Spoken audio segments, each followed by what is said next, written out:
మీ business ను develop చేసుకోవాలి అనుకుంటున్నారా? మీ పరపతిని పెంచుకోవాలి అనుకుంటున్నారా? అయితే ఓకే టీవీ ద్వారా L band, aston band ad, scrolling ad, ad with voice overs, logo bug, video ads ద్వారా మీ యాడ్స్ ను పబ్లిష్ చేసుకోండి. సంప్రదించవలసిన ఫోన్ నెంబర్ 8520917933. ప్రజావాణి ఫిర్యాదులు సత్వరం పరిష్కరించాలి. ప్రజావాణి కార్యక్రమంలో భాగంగా వచ్చిన దరఖాస్తులను సత్వరం పరిష్కరించే దిశగా సంబంధిత అధికారులు చర్యలు చేపట్టాలని వికారాబాద్ కలెక్టర్ సి నారాయణ రెడ్డి అన్నారు. సోమవారం కలెక్టర్ కార్యాలయంలోని సమావేశ మందిరంలో నిర్వహించిన ప్రజావాణి కార్యక్రమంలో భాగంగా జిల్లాలోని వివిధ ప్రాంతాల నుంచి వచ్చిన 106 ఫిర్యాదులను అదనపు collector Lingya Nayak, assistant trainee collector Narayana Ahmed, ZP CEO Janakireddy, DRDO కృష్ణన్తో కలిసి కలెక్టర్ స్వీకరించారు.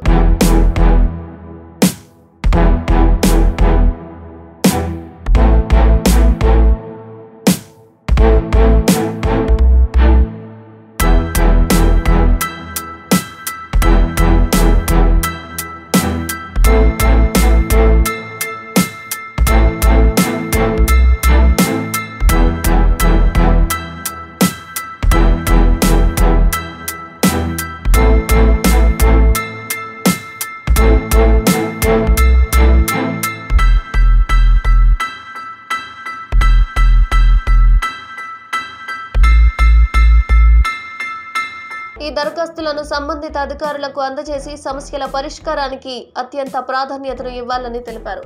పెండింగ్ లో ఉంచరాదని పేర్కొన్నారు. అనంతరం జిల్లా అధికారులతో కలెక్టర్ మాట్లాడుతూ ప్రజా పాలనలో వచ్చిన దరఖాస్తులను పారదర్శకంగా, తప్పులు దొర్లకుండా వేగవంతంగా ఆన్లైన్లో నమోదు చేయాలన్నారు. డేటా ఎంట్రీ చేసిన దరఖాస్తులను సురక్షితంగా భద్రపరచాలని, దరఖాస్తుల్లో ఏమైనా అనుమానాలు ఉంటే దరఖాస్తుదారుడికి ఫోన్ చేసి నివృత్తి చేసుకున్న తరువాతే ఆన్లైన్లో నమోదు చేయాలన్నారు. ఇంటర్మీడియట్ 10వ తరగతి పరీక్షలు సమీపిస్తున్నందున విద్యార్థులకు ప్రత్యేక తరగతులు నిర్వహించాల్సిన అవసరం ఉందని, సంక్రాంతి పండుగకు ముందు ఏర్పాట్లు అన్నీ చేసుకుని పండుగ తర్వాత ప్రత్యేక తరగతులు నిర్వహించి జిల్లాలో ఈ సంవత్సరం నుంచి ఫలితాలు వచ్చేలా చర్యలు చేపట్టాలన్నారు. ఈ నెల 11న నిర్వహించే జిల్లా పరిషత్ సర్వసభ్య సమావేశంలో అధికారులందరూ తమ నివేదికలతో తప్పకుండా హాజరు కావాలని ఆదేశించారు. ఈ సమావేశంలో వివిధ శాఖల జిల్లా అధికారులు పాల్గొన్నారు.